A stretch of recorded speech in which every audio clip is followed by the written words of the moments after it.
Jean chapitre 1er, à partir du verset 17, même que le verset 17, il est écrit « Car la loi a été donnée par Moïse, la grâce et la vérité sont venues par Jésus-Christ. » Voilà, la grâce et la vérité sont venues par Jésus. Et donc Jean fait la différence entre le temps de Moïse et le temps de Jésus. C'est important que chaque chrétien connaisse c'est quoi la grâce. Donc nous allons parler de ça, vivre par la grâce de Dieu. C'est important de comprendre la grâce de Dieu parce que c'est ça qui fait la différence entre Moïse et Jésus, entre le temps de l'Ancien Testament et le temps nouveau que Jésus-Christ nous apporte. Donc il faut comprendre, mais qu'est-ce qui s'est passé? Pourquoi on n'aurait pas pu se contenter juste des lois de Moïse? Voilà, donc Jésus nous apporte la grâce de Dieu. Donc c'est important de comprendre c'est quoi. Alors, nous allons lire d'abord Romains au chapitre 5. Romains au chapitre 5. Romains au chapitre 5. À partir du verset 19. Romains chapitre 5, à partir du verset 19.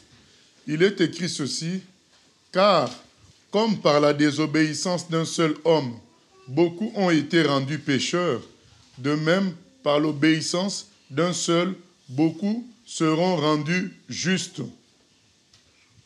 Or, la loi est intervenue pour que l'offense abonde. Mais là où le péché a abondé, la grâce a surabondé, afin que comme le péché a régné par la mort, ainsi la grâce règne par la justice pour la vie éternelle par Jésus-Christ notre Seigneur. » Alors, Paul nous donne, ça c'était Jean qui avait, avant c'était Jean qui avait parlé, maintenant c'est Paul qui parle. Il dit que la désobéissance d'Adam a entraîné que toute l'humanité, nous sommes devenus pécheurs. Donc nous avons en nous une semence de péché, une racine de péché en nous. Tout ça à cause de la péché d'un homme. Du péché d'un homme, ça a rendu tous les humains pécheurs. Vous voyez la quantité des humains qui sont rendus pécheurs à cause d'un homme. Mais qu'est-ce qui se passe? Dieu envoie la loi. Par qui? Il envoie la loi par Moïse. Donc la loi, c'est quoi? La loi, c'est une liste de commandements, une liste de principes que les humains devaient pratiquer pour que Dieu les récupère, les considère comme des gens à lui. Puisque à cause du péché des humains, Dieu les a rejetés, Dieu s'est séparé d'eux, ils étaient condamnés à aller passer l'éternité dans le feu. Mais Dieu envoie la loi qui montre qui il est Dieu, comment il est pur, comment il est droit. De sorte que quiconque pratique cette loi-là peut être considéré aussi juste comme Dieu. Et c'est ça qu'on appelle la loi de Moïse. Donc, une liste de commandements qui fait de toi, qui pratique cela, quelqu'un qui est considéré juste par Dieu. Mais, qu'est-ce que Paul rajoute maintenant? Il dit, verset 20, verset 19, « Car comme par la désobéissance d'un seul homme, beaucoup ont été rendus pécheurs, de même par l'obéissance d'un seul, beaucoup seront rendus justes. » Ça, c'est Jésus qui va rendre beaucoup justes. Mais comment? Car, or, la loi est intervenue pour que l'offense abonde. Paul explique que quand Dieu a donné sa loi, ça a créé un effet grave. Ça a fait que quand quelqu'un pouvait avoir un comportement de péché, mais qui n'était pas très clair, à cause de la liste de commandements, ce comportement-là était considéré comme un péché clair. Donc, la présence de la loi de Moïse a augmenté le nombre de péchés. Donc, avant, il y avait le péché, mais il n'y avait pas de loi.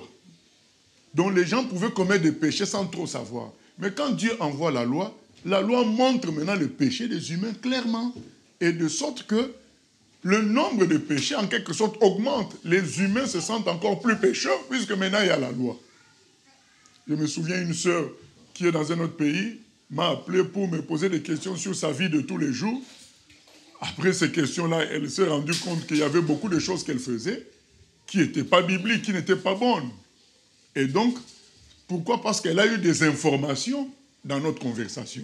C'est ce qui s'est passé avec la loi. Donc quand la loi de Moïse vient, les hommes se rendent compte qu'ils sont vraiment pécheurs et que c'est très difficile de devenir juste. Parce que quand ils voient la liste de la loi à appliquer, tu ne tueras pas, tu ne voleras pas, tu ne feras pas ceci. Et surtout, il y avait un point qui avait fait mal à Paul. Tu ne convoiteras pas. Donc, Paul cite, dans une autre partie du livre de Romains, il cite ce commandement-là, tu ne convoiteras pas. Il a dit, ça, c'est quelque chose qui casse tout, donc beaucoup tombent dans ça. Tu ne convoiteras pas. Et ça fait que la porte du paradis, la porte du ciel, était davantage, c'était réduite davantage. C'est devenu encore plus petit parce que la loi a augmenté le nombre de péchés. Pour entrer, pour être considéré comme juste, à partir de la loi, ça devenait presque impossible. C'est pourquoi il est écrit, puisque le nombre de péchés a augmenté, la grâce de Dieu a abondé. Donc c'est ça maintenant qu'on lit dans « Or, la loi est intervenue pour que l'offense abonde. Mais là où le péché a abondé, la grâce a surabondé. » Grâce, ça veut dire don, faveur qu'on ne mérite pas.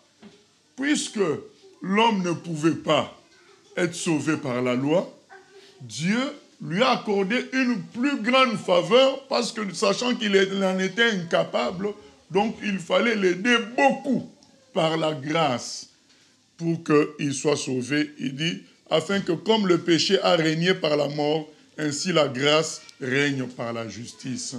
Maintenant, comment cette grâce est obtenue? Par l'œuvre accomplie par Jésus à la croix.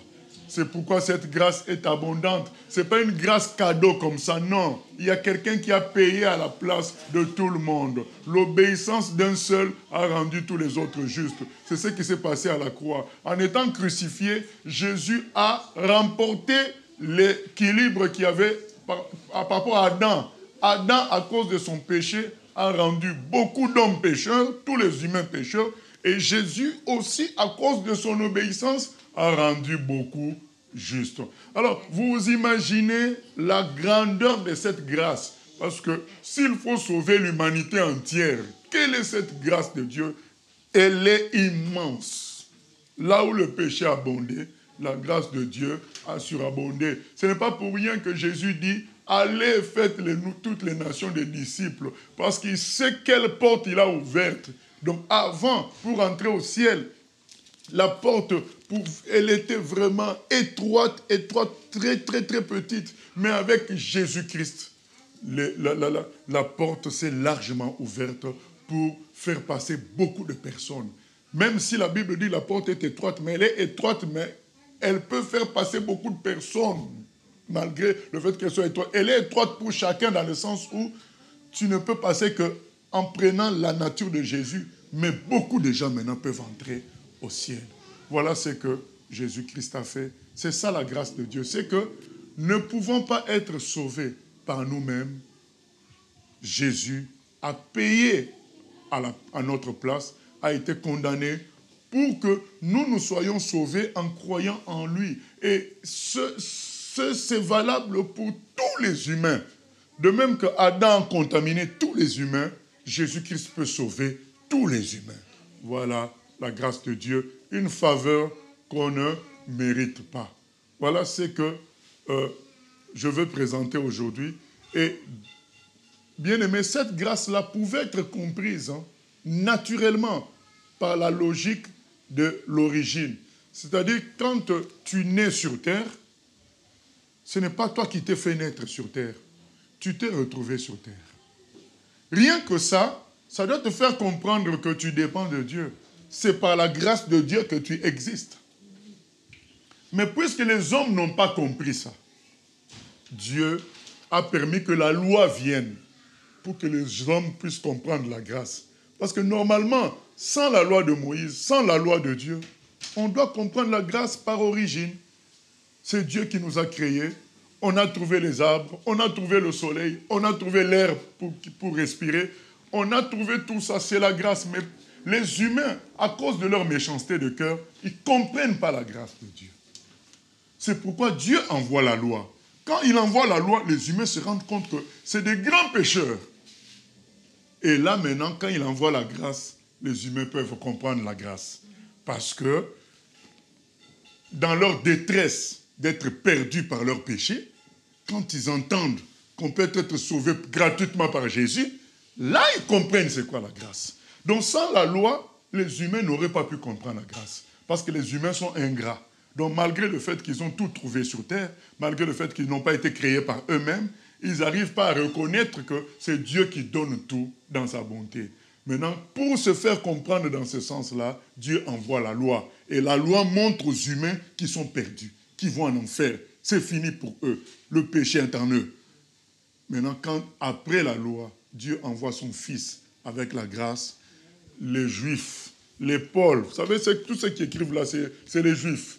Ils peuvent comprendre que les choses ont changé, quoi. Avant, c'était compliqué d'être considéré comme juste. Il fallait s'habiller de telle manière, il fallait faire ceci, il fallait faire cela.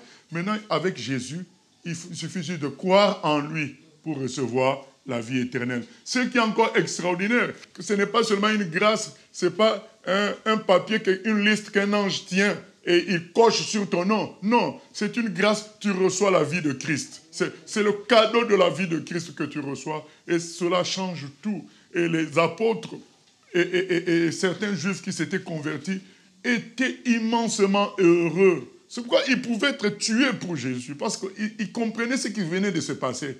Avant, ils ne pouvaient eux-mêmes pas penser qu'ils iraient au ciel, même s'ils pratiquaient un peu. Mais avec Jésus, ils sont sûrs qu'ils vont au ciel, qu'ils reçoivent la grâce de Dieu. Donc la loi a permis de dévoiler la grâce de Dieu. Sinon, l'homme n'aurait pas compris la grâce de Dieu. C'est pourquoi c'est grave. Comme Paul dit dans Hébreux 10, 29, il dit, c'est une chose terrible de fouler aux pieds la grâce de Dieu. Parce qu'on ne sait pas d'où on vient. Donc nos péchés nous condamnaient, mais Jésus vient nous sauver gratuitement. Nous donner une nouvelle nature gratuitement. Pourquoi refuser cela? Nous allons lire une histoire aussi qui va nous aider à comprendre c'est quoi la grâce de Dieu dans Luc 15. Vous savez, je donne cette histoire presque tout le temps, mais bon. Dans cette histoire, il y a nos aînés qui ont considéré que c'était la plus belle prédication de la Bible. Luc 15, 11. Bien sûr, après Jean 3, 16, nous lisons Luc 15 à partir du verset 11. Il dit encore, un homme avait 2 fils. Le plus jeune dit à son père, « Mon père, donne-moi la part de bien qui doit me revenir. » Et le père leur partagea son bien. Peu de jours après, le plus jeune fils, ayant tout ramassé, partit pour un pays éloigné, où il dissipa son bien en vivant dans la débauche. Lorsqu'il eut tout dépensé, une grande famine survint dans ce pays et il commença à se trouver dans le besoin. Il alla se mettre au service d'un des habitants du pays, qu'il envoya dans ses champs garder les pourceaux. Il aurait bien voulu se rassasier des carouges que mangeaient les pourceaux, mais personne ne lui en donnait. Étant rentré en lui-même, il dit, « Combien d'ouvriers chez mon père ont du pain en abondance, et moi ici, je meurs de faim. Je me lèverai, j'irai vers mon père, et je lui dirai, « Mon père, j'ai péché contre le ciel et contre toi. Je ne suis plus digne d'être appelé ton fils. Traite-moi comme l'un de tes ouvriers. » Et il se leva et alla vers son père. Comme il était encore loin, son père le vit et fut ému de compassion. Il courut se jeter à son cou et l'embrassa. Le fils lui dit, « Mon père, j'ai péché contre le ciel et contre toi. Je ne suis plus digne d'être appelé ton fils. » Mais le père dit à ses serviteurs, « Apportez vite la plus belle robe et revêtez-le. Mettez-lui un anneau au doigt et des souliers aux pieds. Amenez le veau gras et tuez-le. Mangeons et réjouissons-nous, car mon fils que voici était mort et il est revenu à la vie. Il était perdu et il est retrouvé. » Et ils commencèrent à se réjouir. Or, le fils aîné était dans les champs. Lorsqu'il revint et approcha de la maison, il entendit la musique et les danses. Il appela un des serviteurs et lui demanda ce que c'était. Ce serviteur lui dit, « Ton frère est de retour et ton père a tué le veau gras parce qu'il l'a retrouvé en bonne santé. » Il se mit en colère et ne voulut pas entrer. Son père sortit et le pria d'entrer. Mais il répondit à son père, « Voici, il y a tant d'années que je te sers, sans avoir jamais transgressé tes ordres, et jamais tu ne m'as donné un chevreau pour que je me réjouisse avec mes amis. Et quand ton fils est arrivé, celui qui a mangé ton bien avec des prostituées, c'est pour lui que tu as tué le veau gras. » « Mon enfant, lui dit le père, tu es toujours avec moi et tout ce que j'ai est à toi. » Mais il fallait bien s'égayer et se réjouir, parce que ton frère que voici était mort et qu'il est revenu à la vie, parce qu'il était perdu et qu'il est retrouvé. Amen. Cette histoire, c'est l'histoire de la grâce de Dieu. Mais quand la grâce de Dieu se manifeste, par l'origine, on ne comprend pas. Cet enfant-là était chez son papa. Il avait la grâce, il est né dans une famille riche. Tout était là facilement pour lui, mais il ne comprenait pas. Et c'est ce qui nous arrive. On ne comprend pas la grâce de Dieu qui nous a créés, son amour, on ne comprend pas. Et c'est quand on se livre nous-mêmes à notre vie, contrôlée par nous-mêmes, qui finit dans le péché, c'est là qu'on commence à souffrir. Et la bonne nouvelle, c'est que Jésus-Christ est mort à la croix pour sauver n'importe qui. Comprenons cette chose-là. C'est que plus tu es mauvais, plus tu as le droit d'être sauvé. Parce que la grâce du Seigneur, c'est écrit là où le péché a abondé, la grâce a surabondé. C'est comme aux urgences. Plus tu es mal en point, plus on te prend en premier dans les urgences. Donc beaucoup de gens se freinent tout seuls parce qu'ils se disent « je suis trop mauvais ». Mais justement, plus tu es mauvais, plus Dieu te prend. Vous savez, bien-aimés, les péchés des gens ne vont pas changer la grâce de Dieu. C'est très important de comprendre ça. J'insiste. Les péchés des gens ne vont pas changer la grâce de Dieu. Ce garçon-là, quand il revient, son papa l'a embrassé avant qu'il demande pardon. Il faut comprendre ce texte-là. Les péchés des humains ne changeront pas la grâce de Dieu. L'œuvre de Christ est une œuvre extraordinairement grande et importante.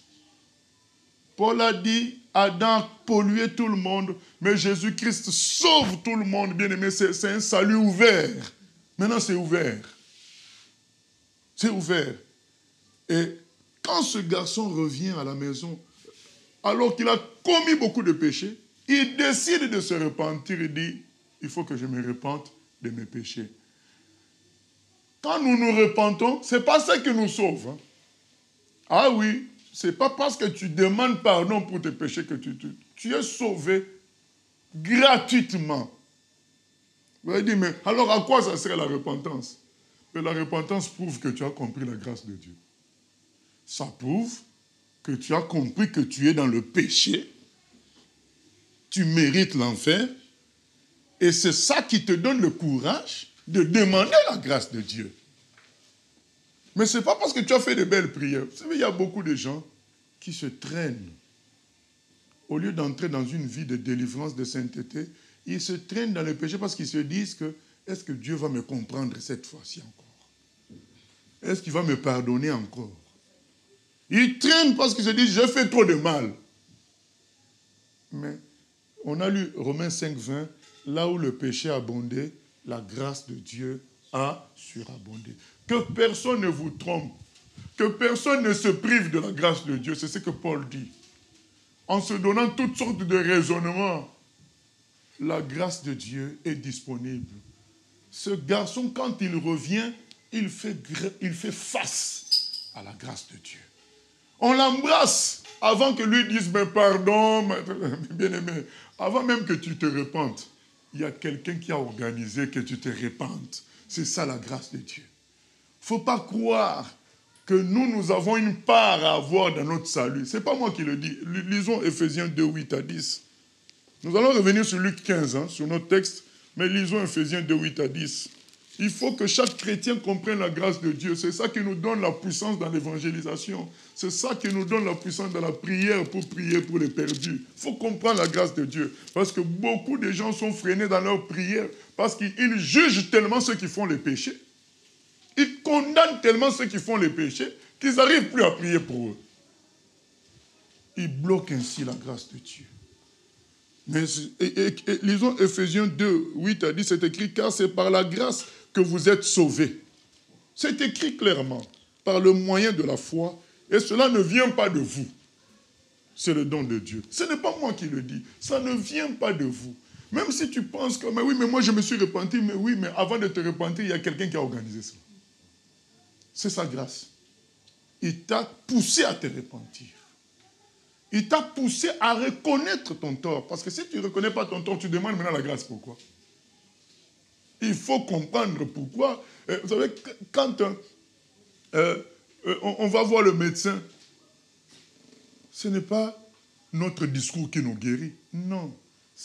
On a reconnu qu'on n'allait pas bien. C'est pourquoi on est venu chez lui. Mais c'est le médecin qui te guérit totalement. Il te fait l'examen du sang, l'examen des urines, l'examen de beaucoup de choses, et il déduit que tu as telle maladie par les symptômes. C'est tout. Toi, qu'est-ce que toi tu fais? Rien du tout. C'est la même chose avec la grâce de Dieu. Ce n'est pas parce qu'on a fait des belles prières qu'on est sauvé. Pas du tout. C'est écrit, cela ne vient pas de vous. C'est le don de Dieu. C'est un cadeau. La grâce de Dieu, c'est un cadeau. Verset 9, ce n'est point par les œuvres afin que personne ne se glorifie. Donc ce n'est point par nos prières, par notre insistance, par les pleurs. Il y en a qui pensent que plus ils pleurent, plus Dieu leur pardonne. C'est faux. Dieu te pardonne à cause du sang de Jésus. Il te pardonne à cause du sang de Jésus. Mais tu dois pleurer pour que toi-même tu reconnaisses ton péché. Dans quel état tu as été. C'est important pour l'avenir pour toi. Mais ce n'est pas ça qui te fait pardonner. C'est la grâce de Dieu. C'est le sang de Jésus. C'est important de comprendre ça. Parce que sinon, on va présenter notre évangile aux gens. C'est Jésus qui a tout fait à la croix. Et c'est écrit au verset 10. Là, maintenant, c'est la partie vivre par la grâce. Car nous sommes son ouvrage ayant été créés en Jésus-Christ pour de bonnes œuvres que Dieu a préparées d'avance afin que nous les pratiquions. Donc, même dans la pratique de tous les jours, c'est Dieu qui a préparé ça d'avance afin que nous pratiquions. Donc, nous vivons toujours aussi par grâce. Non seulement nous sommes sauvés par grâce, mais nous devons vivre aussi par grâce. Réaliser que tout est possible par Dieu qui a déjà préparé les choses à l'avance. Croire que ce sont tes efforts qui ont produit ceci ou cela, c'est une erreur. La force est venue de Dieu. C'est lui qui met en nous le vouloir et le faire. Le mouvement et l'aide. C'est important, bien-aimé. Croire que c'est parce que tu as fait beaucoup d'études ou bien parce que tu as beaucoup d'argent, c'est pourquoi tel projet a abouti. C'est une erreur. Dieu peut tout sortir par miracle. Il est tout puissant. Il t'a utilisé. Il ne faut pas confondre le fait qu'il t'ait utilisé et que toi tu aies produit quoi que ce soit. C'est Dieu qui t'a utilisé. C'est 1 Corinthiens 4, 7 nous dit, qu'est-ce que tu as que tu n'as pas reçu? Tout est grâce de Dieu. Mais ce garçon-là, tant qu'il était chez son papa, il ne comprenait pas ça. C'est quand il a commencé à manger moins bien que les cochons qu'il a compris qu'il était dans l'erreur, qu'il était fou. Que le péché, au moins, dans ses conséquences, nous fasse comprendre que c'est mieux de retourner sous l'autorité de Dieu. Maintenant, quand on revient, comprenons que la bonne nouvelle, c'est que par sa grâce, Dieu nous sauve. On vient, on reconnaît notre état, on présente notre problème, et à cause du sang de Jésus, il nous sauve. C'est ça la grâce de Dieu. Il y a un vieux chant qui dit « De la croix, la grâce coule, comme un fleuve constamment. Oh, venez, venez en foule, un plein pardon vous attend. » Venez, donc, vous savez, quand on comprend la grâce de Dieu, on peut inviter des millions. Venez, la grâce de Dieu est disponible. Jésus-Christ est mort à la croix pour toute l'humanité. Ça nous incite à servir Dieu à 100%. Il y a la possibilité de sauver beaucoup de personnes. Si les choses se sont freinées parce qu'on a mal pris les choses, on est tombé dans l'orgueil, on a commencé à travailler pour le ministère personnel, on a commencé à travailler pour le succès. C'est pourquoi il y a beaucoup de choses qui sont freinées dans l'église du Seigneur. Mais si nous revenons à la simplicité des apôtres, nous allons être étonnés de voir combien de foules, combien de masses de populations sont sauvées en grande quantité. C'est nous qui bloquons la grâce de Dieu par l'orgueil, parce que nous avons pris la gloire de Dieu. C'est écrit, Dieu ne donnera sa gloire à personne. Revenons à la simplicité. On n'est rien du tout. Tout ce que nous faisons, c'est par la grâce de Dieu, c'est par ce que Jésus a fait à la croix, et c'est lui qui sauve les gens. Si on est dans cette attitude-là, il va sauver beaucoup de gens. Mais si on est toujours dans l'attitude à voler ce que lui, il fait, ben, Jésus ne fait pas non plus. Parce que tout ce qu'il va sauver, nous allons mener à ça dans le trou à nouveau. Comme il disait aux pharisiens, vous sauvez les gens et vous les amenez dans la perdition. Jésus ne veut pas perdre les gens par sa propre parole encore. Il cherche des instruments qui vont comprendre l'histoire de la grâce, qui vont comprendre qu'eux-mêmes ont été sauvés par grâce, qu'eux-mêmes sont appelés à vivre par grâce. De sorte que ces gens-là, quand ils sauveront les gens, ils sauront bien que ce n'est pas eux. C'est Jésus qui est en train de toucher. C'est la grâce de Dieu qui sauve. Ce garçon-là, quand il revient, le papa l'embrasse. Et c'est lui maintenant qui parle, qui dit, j'ai compris que je suis fautif. J'ai été mauvais, méchant envers toi, papa. Prends-moi juste comme un ouvrier. Le père dit, non, non, non. Vous lui mettez l'anneau. C'est mon fils. Vous lui donnez une belle robe. On va faire une fête. On va tuer le veau gras, réservé au roi. On va tuer ça pour mon fils. Mais c'est ça l'accueil de la grâce. L'accueil de la grâce, si les anges pouvaient encore pécher, ça allait les rendre jaloux.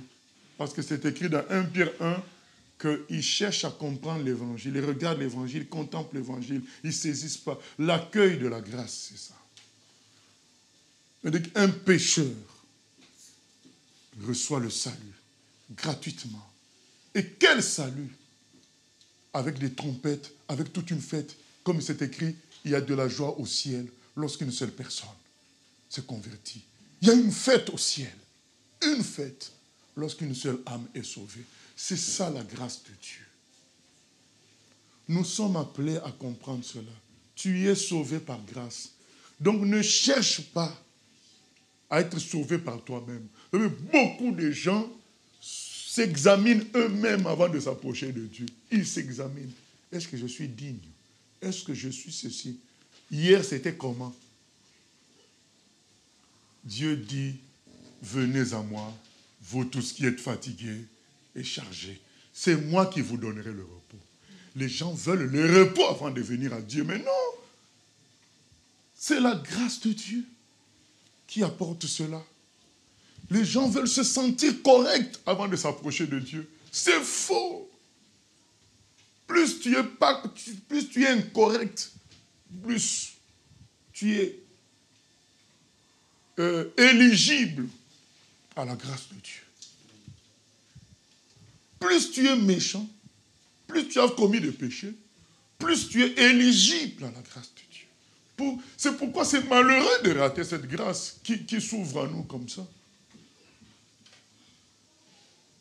Bien-aimés, que ce soit nous-mêmes, que ce soit en parlant aux autres, comprenons que nous devons venir à Dieu pour recevoir de sa grâce, recevoir son pardon. Il ne faut plus chercher à se rendre propre pour s'approcher de Dieu. C'est lui qui nettoie, c'est lui qui lave. Il faut venir présenter son problème. C'est tout. J'ai de multiples péchés, j'ai ceci, je me suis mis en colère, Seigneur, à cause du sang de Jésus. Lave-moi. Et le diable va dire, mais hier tu as fait la même prière. Je dis, mais c'est la grâce de Dieu, c'est comme un fleuve qui coule constamment. Pourquoi resterai-je sale alors qu'il y a la grâce de Dieu?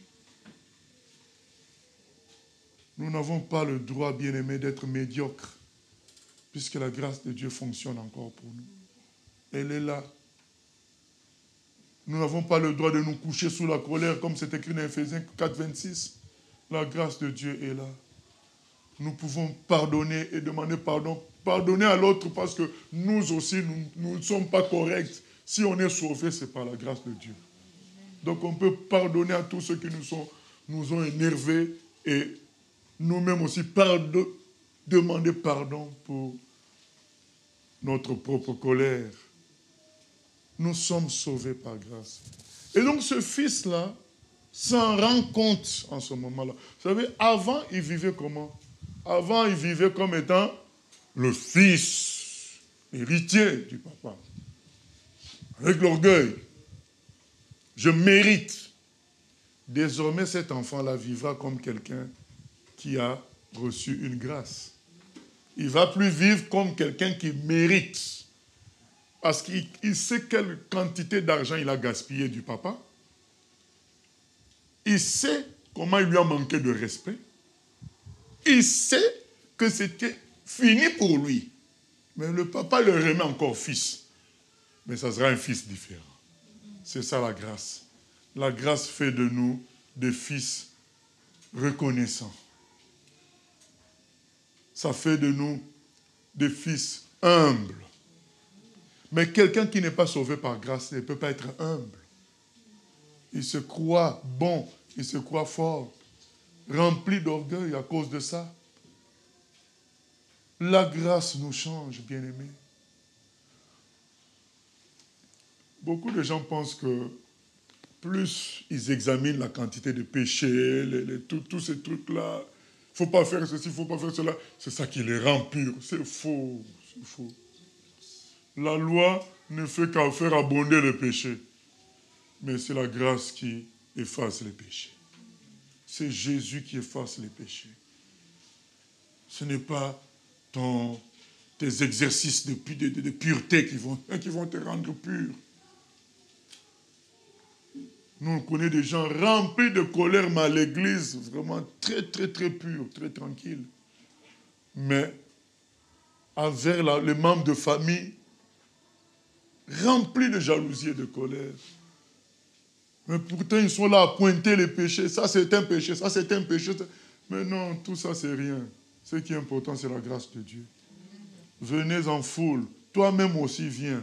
Le sang de Jésus va te laver et tu seras une personne différente. Tu vas aimer les autres. Tu ne vas plus juger les autres. Parce que toi-même, tu as bénéficié de la grâce. La grâce a changé ce garçon-là. Ce garçon-là n'allait plus être orgueilleux vis-à-vis de son père parce qu'il sait qu'il était perdu, c'est son père qui l'a récupéré. C'est ça. La grâce nous rend humbles.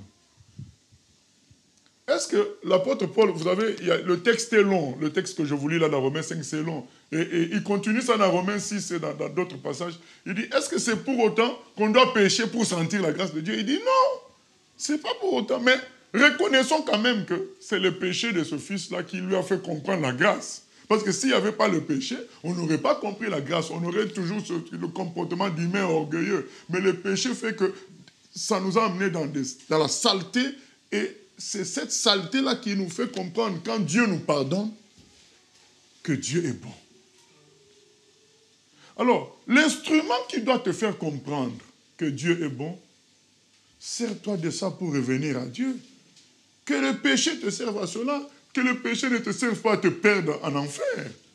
Le péché te dit, mais tu n'as pas le choix, tu resteras comme ça, tu peux aller seulement comme ça. Arrête d'aller à l'église, arrête de prier parce que ça ne marchera pas. C'est faux. Dis au péché, au moins grâce à toi, j'ai compris que Dieu est bon. Parce qu'il peut me sauver par sa grâce. Donc je vais à Dieu pour être son fils, pour être sa fille. Ne te laisse pas esclave du péché. Il te trompe. Accepte la grâce de Dieu. Et vous voyez que le fils aîné, nous revenons dans Luc 15, le fils aîné était quoi? Était mécontent. Était comment? Il était mécontent. Mécontent de voir que son fils jeune, son petit frère, est réintégré dans la famille, au niveau de fils, avec une grande fête. Mais il ne comprend pas, mais c'est lui le pécheur. Mais oui, mais c'est ça la grâce de Dieu. La grâce de Dieu n'est pas mathématique. C'est ça le problème avec la grâce de Dieu. Ce n'est pas mathématique. Vous voyez quelqu'un comme Pierre qui a beaucoup résisté au Seigneur Et c'est lui quand même à qui le Seigneur fait beaucoup de bons discours. La grâce de Dieu n'est pas mathématique. C'est la grâce de Dieu. C'est ça même ce que ça veut dire. C'est pas mérité. Quand tu cherches à mériter ça, tu te trompes. Quand tu cherches des explications, mais pourquoi l'autre a-t-elle le don? Tu perds ton temps. C'est la grâce de Dieu, c'est comme ça. Ça n'a pas de mathématiques. Et nous nous compliquons pour rien, quoi. Bien-aimé.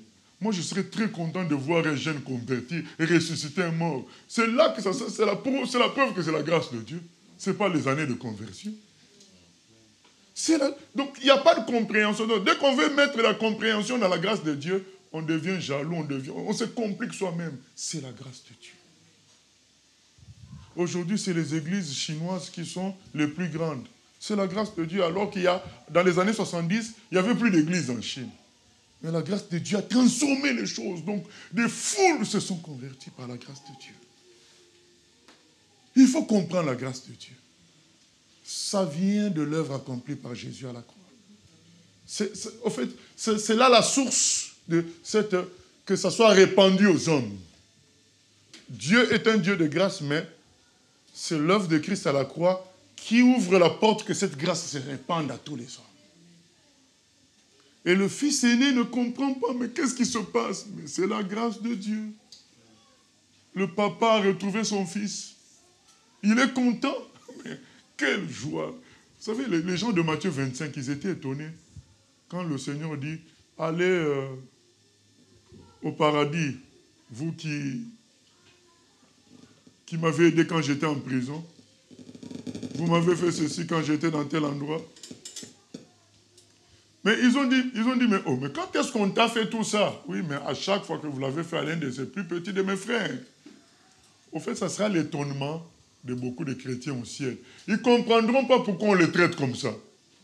Mais on leur dira par les anges, ben c'est parce que Jésus-Christ est mort pour toi à la croix. C'est pourquoi on te traite comme ça.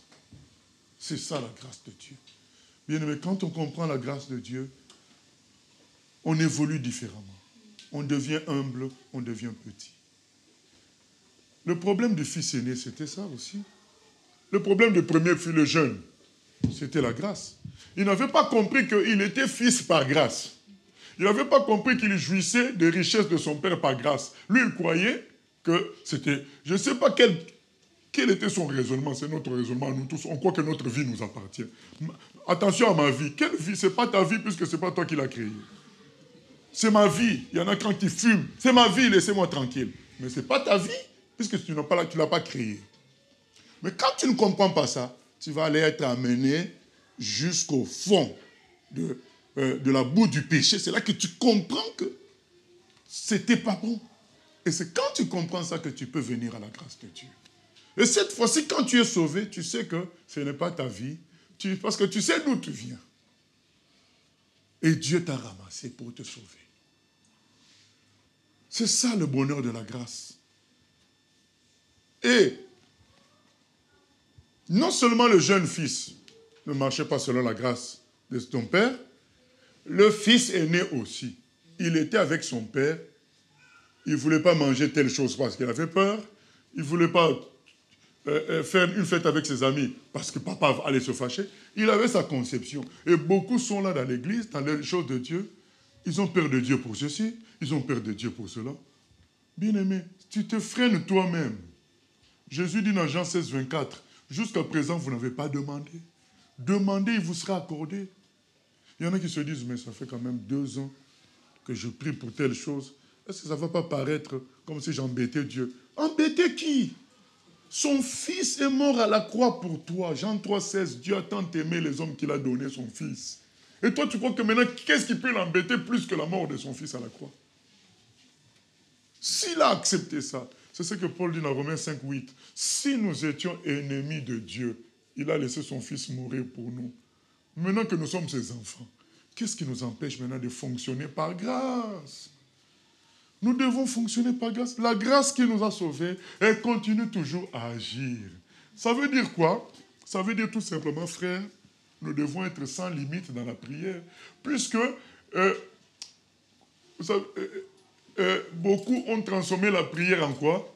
En quelque chose qu'on va acheter au marché.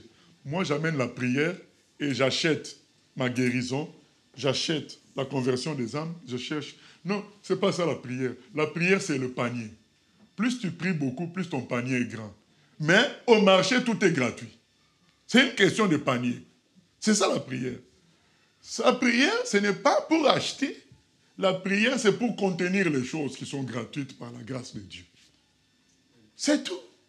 Beaucoup prient comme si c'est la prière qui permet qu'ils obtiennent ce qu'ils demandent. Non, c'est la grâce de Dieu. La prière permet de contenir ce que tu demandes. Je ne veux pas m'allonger là-dessus, que le Saint-Esprit nous éclaire, mais sachez que ce n'est pas parce que vous avez longtemps prié que vous avez eu la chose. Pas du tout. Parce qu'il y a des gens qui n'avaient même pas prié. La dame avait dit, si je touche le vêtement de Jésus, je serai guéri. Quelle prière il a faite là? Il est parti seulement toucher le vêtement de Jésus. Elle a été guérie, instantanément. Alors qu'aujourd'hui, si vous avez le même problème que la femme là, vous voyez un pasteur, déjà vous avez le problème, vous perdez du sang, il va vous dire de jeûner 5 jours. Mais déjà toi-même tu perds du sang. Il y en a qui meurent. Donc il a l'hypertension, l'hypotension, il faut jeûner 5 jours, à sec en plus. Bon, quelqu'un est déjà malade, on lui demande encore de jeûner.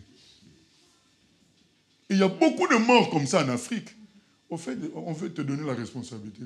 Si tu n'es pas guéri, c'est parce que toi-même, tu n'as pas bien jeûné. Ils n'ont pas du tout l'onction de Dieu. Ceux qui ont l'onction de Dieu savent que c'est Jésus-Christ qui guérit. Ils n'ont pas peur d'affronter n'importe quelle maladie. Tu viens, ils prient pour toi. Voilà. Ils comptent sur Jésus. Mais ceux-là qui n'ont pas compris la grâce divine, ils vont te dire, bon, pour ce genre de problème, oui, même le Seigneur a dit, pour ce genre de problème, il faut le jeûne et la prière. Oui, mais c'est une vie de jeûne et de prière pour la communion avec Dieu. Ce n'est pas un échange. Que tu jeûnes et tu pries, là tu as une maison. Tu jeûnes et tu pries, tu as une voiture. Ah non, c'est par grâce, c'est pas moi qui le dis. On a lu ça dans Éphésiens 2, 10. Nous faisons tout ça. Tout ça, ce sont des ouvrages préparés d'avance. Quelque chose qui a préparé d'avance, donc ce n'est pas toi qui produis ça. C'est la grâce de Dieu. Donc c'est ça qui manquait au fils aîné. Il était avec le papa, au lieu de prendre un gâteau, ah non, on va se fâcher contre moi puisque j'en ai déjà pris à midi. Mais oui, mais ton papa est riche, tu peux prendre à midi comme tu peux prendre le soir. Il n'y a pas de problème. On se freine tout seul alors que Dieu est infini. On se freine tout seul. Jésus dit, demandez tout ce que vous voulez, il vous sera accordé. Même pourvu que ce soit selon la volonté de Dieu, mais ce n'est pas par rapport aux capacités de Dieu, mais la volonté de Dieu, c'est deux choses différentes. Nous, on prie comme si c'était un problème lié aux capacités de Dieu. Non, Dieu est infini. Nous devons vivre par grâce. Nous devons savoir que tout peut s'ouvrir. Il suffit de demander, il suffit de parler à Dieu, c'est tout. C'est ça la grâce. Satan nous entraîne dans un système d'échange. Plus je prie, plus je vais avoir telle chose.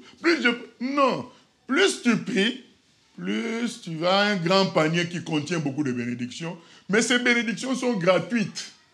La prière est un état, c'est comme un tuyau que tu ouvres. Mais les choses que tu reçois sont gratuites. C'est la grâce de Dieu.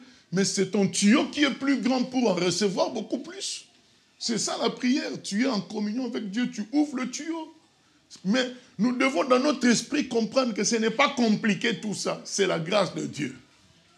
Mais moi je prie pour que je sois dans l'état de communion avec mon Père et que les choses passent.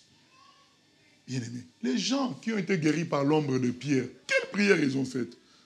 Vous savez combien de gens qui m'ont dit merci pour les prières que j'ai faites? Parce qu'ils m'avaient appelé, mais moi aussi je n'avais pas prié. J'ai tellement beaucoup de choses. Il m'a appelé pour quelque chose. Prie pour ça, moi aussi j'ai oublié de prier. 3 jours après, il appelle, merci pour tes prières. Mais oui, parce que pour Dieu, le fait qu'il m'appelle, puisque moi je n'ai pas de puissance, ils appellent lui-même Dieu. Le fait qu'ils appellent les serviteurs de Dieu, au fait, c'est une forme de prière qu'ils adressent à Dieu. Et Dieu les exauce. Mais eux, ils croient que moi j'ai beaucoup prié, moi je n'ai pas prié. C'est ça la réalité, bien-aimé. La grâce de Dieu est une réalité. C'est Dieu qui fait grâce.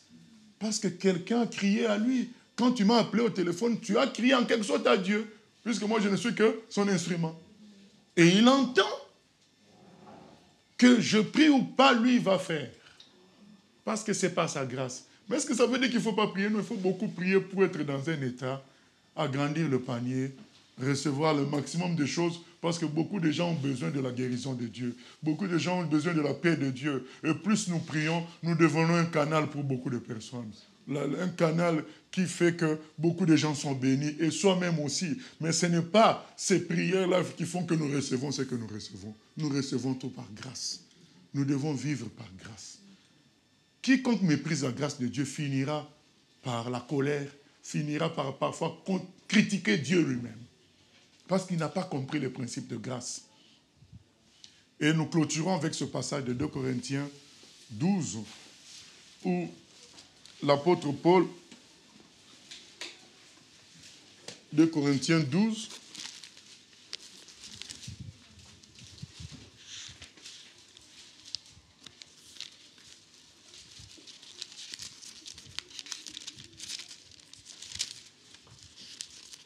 Corinthiens 12, je vais lire, c'est écrit au verset 6. Si je voulais me glorifier, je ne serais pas un insensé, car je dirais la vérité, mais je m'en abstiens, afin que personne n'ait à mon sujet une opinion supérieure à ceux qu'il voit en moi ou à ceux qu'il entend de moi. Et pour que je ne sois pas enflé d'orgueil, à cause de l'excellence de ces révélations, il m'a été mis une écharde dans la chair, un ange de Satan pour me souffleter et m'empêcher de m'enorgueillir. 3 fois, j'ai prié le Seigneur de l'éloigner de moi, et il m'a dit, ma grâce te suffit, car ma puissance s'accomplit dans la faiblesse. Je me glorifierai donc bien plus volontiers de mes faiblesses, afin que la puissance de Christ repose sur moi. C'est pourquoi je me plais dans les faiblesses, dans les outrages, dans les calamités, dans les persécutions, dans les détresses pour Christ. Car quand je suis faible, c'est alors que je suis fort. Amen. Voilà, quand nous parlons de la grâce, ça ne veut pas dire, bien-aimé, que tout sera toujours bon, top, extraordinaire. Il y aura des moments de difficulté. Mais le Seigneur a dit à Paul, ma grâce te suffit. Qu'est-ce qu'il veut dire par là? Ce n'est pas parce que tu es en difficulté que la grâce est retirée. Parce que qu'est-ce qui se passe quand on souffre et on est en difficulté? On commence à rechercher quoi? La grâce. Voilà l'erreur. Dieu dit non, ma grâce est toujours avec toi. Tout est encore gratuit. Tu n'as rien à acheter. C'est juste que plus tu es faible, plus ma puissance peut se manifester. C'est la gloire de Dieu. Ça se manifeste quand les gens sont faibles. Quand les gens sont faibles, ils peuvent féliciter Dieu quand Dieu va agir. Mais quand ils sont forts, ils disent, ah mais j'ai bien parlé ce jour-là. Mais quand ils n'avaient rien à dire et qu'une révélation est sortie, quand il rentre à la maison, il dit, ah Seigneur, tu es grand. Il peut louer Dieu. C'est parce qu'il a été faible et la puissance de Dieu s'est manifestée. Bien-aimé, même quand ça semble difficile, la grâce de Dieu n'est pas repartie. Elle ne peut pas repartir parce que Christ est déjà mort à la croix. Elle est toujours avec toi.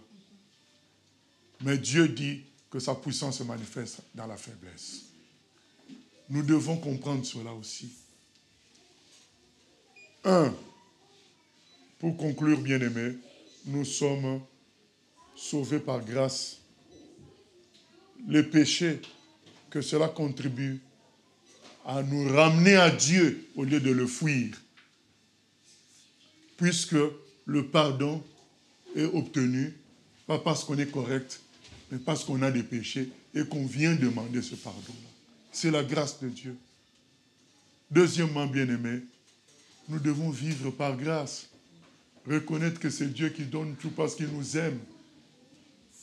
Et quand on prie, c'est pour agrandir le panier de bénédictions. Ce n'est pas pour acheter les bénédictions. C'est pour agrandir le récipient qui les contient, c'est tout. Et finalement, quand ça ne va pas, comprenons que la grâce est toujours là. Et que Dieu va glorifier son nom dans notre faiblesse. C'est pour glorifier son nom. Et que nous devons, qu'est-ce que cela nous pousse à prier avec assurance malgré tout. Avec joie. Dans l'attente de voir la gloire de Dieu, comment elle va se manifester. Dieu sait que si il n'y a pas ces souffrances, il n'y a pas ces difficultés, on tombera dans l'orgueil. C'est ce que Paul vient d'expliquer.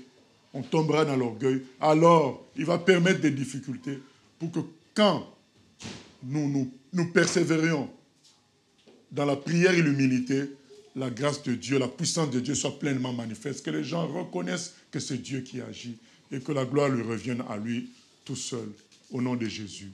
Amen. Seigneur, nous venons prier que tu nous aides à saisir ta grâce, Seigneur, à fonctionner aussi selon ta grâce et à persévérer dans ta grâce aussi, Seigneur. Non seulement tu nous sauves par grâce, mais tu nous appelles à vivre par grâce et à persévérer dans la grâce. Seigneur, que cette notion de ta grâce ne s'efface jamais de nos cœurs, que nous serions ça fortement dans nos cœurs et que cela produise la vie chaque jour, que cela produise la foi et cela produit, Seigneur, la détermination dans la prière. À toi la gloire, la louange, au siècle des siècles.